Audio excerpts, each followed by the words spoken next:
ScouterStan. Just wanted to talk a little bit about youth protection training for everyone. Yes, you heard me right. It is definitely for everyone. Youth protection really starts when a new scout goes home with their handbook, and there's a parent's guide in the very front of that book. And that's where the parents actually go through that youth protection with the scout. And this is actually a requirement when they join that's needed to become a scout ranked scout. Now, this also continues on a unit that's going off to a long-term camping. They will often play videos that have been professionally prepared and appropriate by the BSA, and they will go through a question and answer. We want to put as many barriers to any kind of abuse that we can so that we can keep our youth safe. And that's the whole purpose of this training. And in that, we also require that all registered leaders also keep up with their youth protection training that's done online. It's very simple. It's very easy to do. And we require them to keep that up to date. It has to be done at least every 2 years. Now, it's okay to do it more often, okay?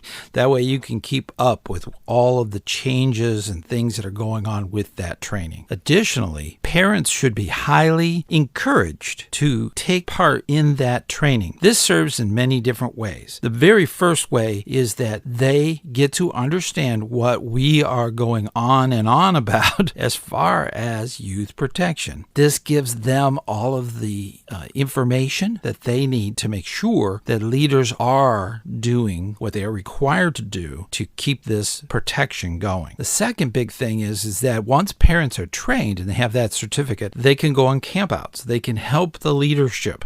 They can participate in a limited fashion. They're not registered yet. The family can be there for transport. They can be there for different events. They can help out, and that's a wonderful thing to have. Now, this is kind of visual, so you may want to actually look at a cell phone or a computer screen or something while I go through this, but it's the actual process of setting this up. All parents should be encouraged to do this training. It's free. The very first thing they need to do is set up a my.scouting.org account. By simply going to this address, they will see that there's a box at the bottom that says create account. It may, if you're on a computer, like a laptop or a tower or a desktop type of thing, it'll be over on the side in the blue area of the screen. But if you're on a cell phone or a tablet, it may be at the very bottom. So you might have to scroll down, but the actual words are there, create account. Now, once you click this, there will be a screen or a box that will come up, and this will actually go through the information that's needed to determine what kind of account this will be. This determines if it's for youth or if it's for an adult. The next box that comes up is all of your contact information that will be part of the account. Now, don't worry, all of this is kept secure and it's kept in the server, and it's only used for these accounting processes that we're putting together. The next box is a way to recover your account. If you lose your credentials, you lose your password, you lose your logon name, that's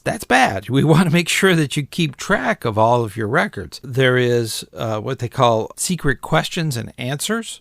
This is common with banks. They will have this as part of their security system. Then you could also choose whether you want to log in directly through my.scouting.org, or you could log in through some of the social media stuff, anything on Google, Facebook, and so on. So that's something that can be attached to the account. Now, once the account has been set up and everything has been verified, then you log back in with your account and do the online training. This is all free. The account is free. The training is free. And don't worry about, they're not going to ask for a credit card. So they're not going to charge you for doing training. Now, when you open your account, you'll see two round figures. One is in English and the other one is in Spanish. So you can choose what language you want to do the training in. Now, this is very important. Leaders, please tell your parents that are going to be doing this training to print out the certificate at the end. There will also be one emailed, and there'll also be one that's part of this free account that can be printed out later. But because they are not attached to your unit with a BSA ID number, as a registered leader would have, this needs to be printed out.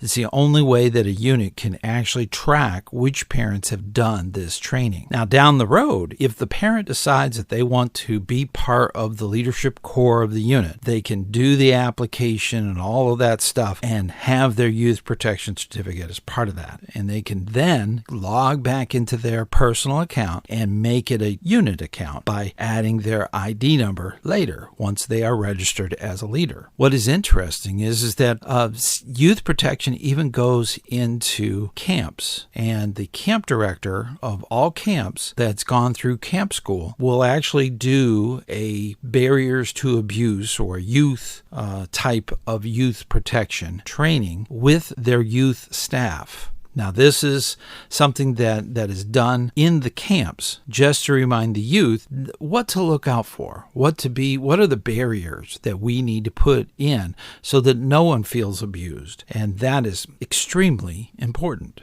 As a Scout leader, we need to think about keeping our youth as safe as possible. Youth protection training is only the beginning, and I know you work hard at keeping safety job one. So keep up that good work, and I will see you on the trail.